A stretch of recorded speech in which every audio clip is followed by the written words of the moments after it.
अक्सर आप कभी कभी 1-2 रुपया किसी कंपनी, सरकारी कंपनी या प्राइवेट कंपनी से ही नहीं मांगते हैं, लेकिन आप 2 रुपये छोड़कर चले तो जाते हैं। लेकिन कभी सोचा है कि उन 1-2 रुपये से ही कंपनी कितनी करोड़ की कमाई करती है? शायद नहीं सोचा होगा। लेकिन इस बार आईआरसीटी, इंडियन रेलवे यानी भारतीय रेलवे को 2 रुपये के चलते करोड़ों रुपए का जुर्माना यानी रिफंड भी भरना पड़ा है।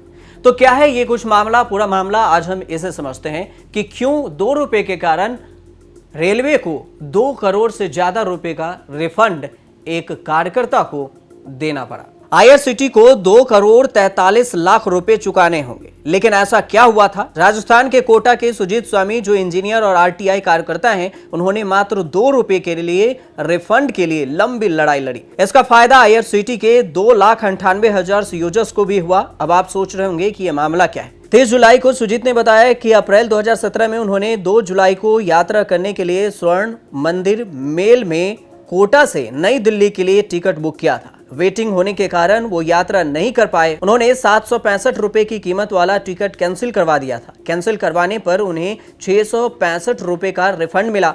सुजीत का कहना है कि रेलवे ने 65 रुपए के बजाय 100 रुपए की कटौती करके उनके सेवा कर के रूप में 35 रुपए की अतिरिक्त राशि वसूल की। सुजीत ने जुलाई 2017 में मामले को लेकर आरटीआई लगाकर सूचना मांगी, जिसके तहत और कितना उपभोक्ता है जिसके सेवा कर के रूप में 35 रुपए की कटौती की गई। इसके जवाब में चौंकाने वाली जानकारी सामने आई। रेलवे द्वारा दी गई जानकारी के सामने आया कि करीब 2,98,000 उपभोक्ताओं के प्रति यात्री 35 रुपए सेवा कर के लिए गए। सुजीत ने रेलवे मंत्री पीएम मोदी को भी लेटर लिखा।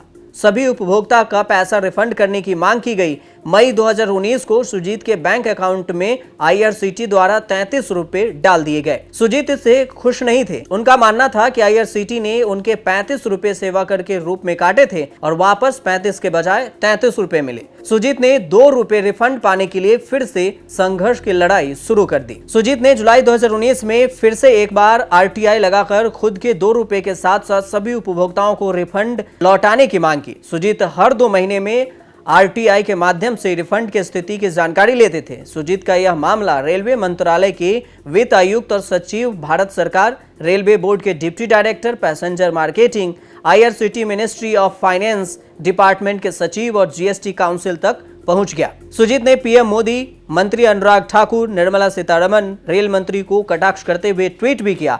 हाल ही में 27 मई को सुजीत के पास आईआरसीटी के अधिकारी का फोन आया। उन्होंने सभी उपभोक्ताओं के रिफंड रेलवे बोर्ड द्वारा अप्रूव होने की जानकारी दी। साथ ही सुजीत के बैंक अकाउंट की जानकारी मांगी गई और 30 मई को सुजीत के अकाउंट में 2 रुपए रिफंड कर दिए गए। जिसके बाद सुजीत ने 5 साल चले संघर्ष पूरा होने के बाद धन्यवाद कहने के लिए 535 रुपए पीएम मोदी केयर फंड में ट्रांसफर कर दिया। तो आपने देखा कि कैसे 2 रुपए के लड़ाई के लिए सुजीत ने 5 साल तक लड़ाई लड़ी और सिर्फ 2 रुपए उसके अकाउंट में 5 साल बाद वापस कर दिया गया। लेकिन यह सिर्फ 2 रुपए की लड़ाई नहीं थी, क्योंकि 2 रुपए के लिए इनके अलावा और भी उपभोक्ता थे जिन्हें 2-2 रुपए रिटर्न किया गया और इस तरह 2 करोड़ से ज्यादा रुपए रेलवे ने उपभोक्ताओं को रिटर्न किया। आप देखते रहिए न्यूज़ तक।